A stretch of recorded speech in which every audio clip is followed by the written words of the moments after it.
Hello, welcome back to the channel. So let's continue our previous video and learn one more concept, a new concept on numerical integration. So this concept will also be heavily used in order to calculate the approximation of integrals. And in these type of questions, you just have to calculate a reasonable value, a constant, which would satisfy the inequality given in the question. In other terms, this question is basically calculating the maximum value of the double derivative of f of x for all the values in between 1 and 6 in this case. And the second question is also about calculating the maximum value of the fourth derivative of f of x for the same values of x in this case. And since our f of x is a polynomial, we know the concepts of maxima and minima in order to calculate the exact values for our maxima and minima of polynomials, right? So we can solve this question easily using the concepts of polynomials that we know from the previous courses. But usually in some cases, you won't be able to get the exact maximum value of your expressions in these type of questions. So that is why these questions are more about calculating a reasonable value of a constant which would satisfy this equation over here. So let's solve this equation. First of all, since we know that we need the double derivative of x, so let's calculate the double derivative of x. So first of all, we'll calculate the first derivative of x, which would be simply minus 1 by 3 x cube plus 7 by 2 x square minus 6x in this case, right?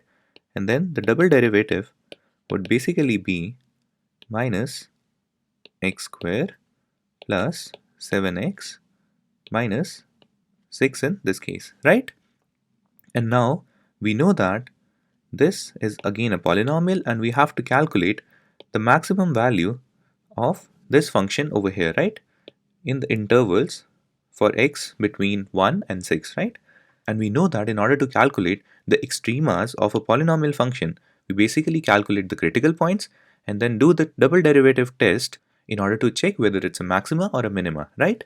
So now since this is the polynomial that we are concerned with, let's write this polynomial as a different polynomial.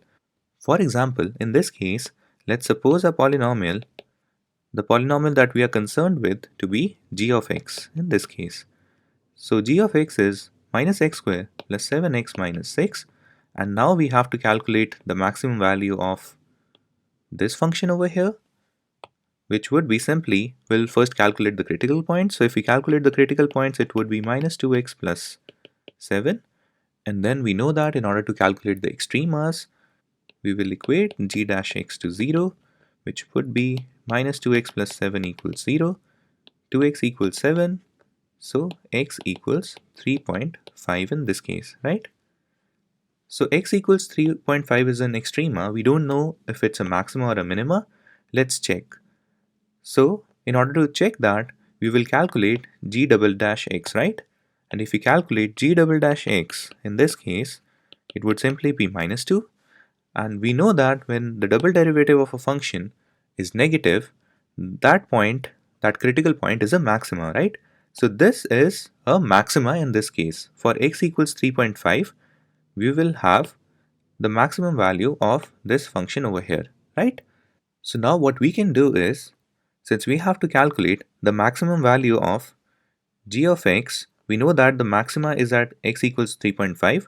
So if we substitute the value of x equals 3.5 in this g of x, we will get the maximum value of this function over here, right? So let's do that. If we do that, our g of x would simply be, the maxima would simply be minus of 3.5 square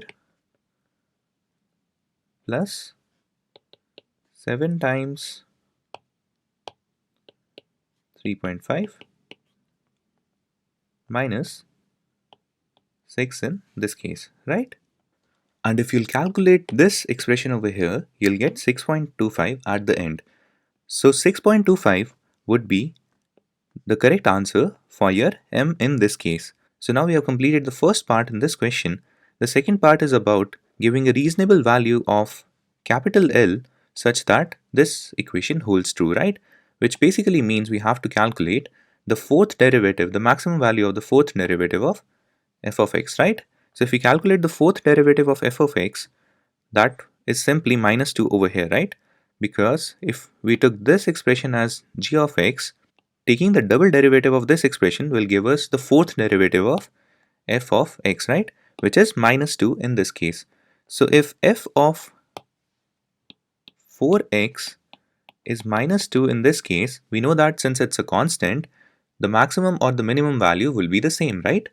So we can conclude that the maximum value of the fourth derivative of x is minus 2, but in the original question, you have to give a reasonable value for which the absolute value of this derivative is less than equal to L. So if we are taking the absolute value, the maximum value for the absolute value of the fourth derivative of x would be less than equal to 2, right? So L would be equal to 2 in this case, and in the previous case, this was our m over here, right? So these are your values for m and L, which would satisfy both of these inequalities over here. So that's it for this video. Again, the main takeaway from this video is this is a slightly new concept which we will be using in order to approximate integrals in our next questions. And again, since in this case we had a polynomial, it was very easy for us to calculate the exact values of maximas, but sometimes you will have some expressions which we will discuss in the next video as well. You will have some expression where it will be difficult for you to calculate the exact maximum value. So that is why in those cases we will give a reasonable value which would satisfy those inequalities in those questions. So feel free to comment down in this video if you have any doubts. Follow the channel in order to get notified about the other videos that I'll be uploading. Stay tuned. Thank you so much for watching. Bye bye. Take care.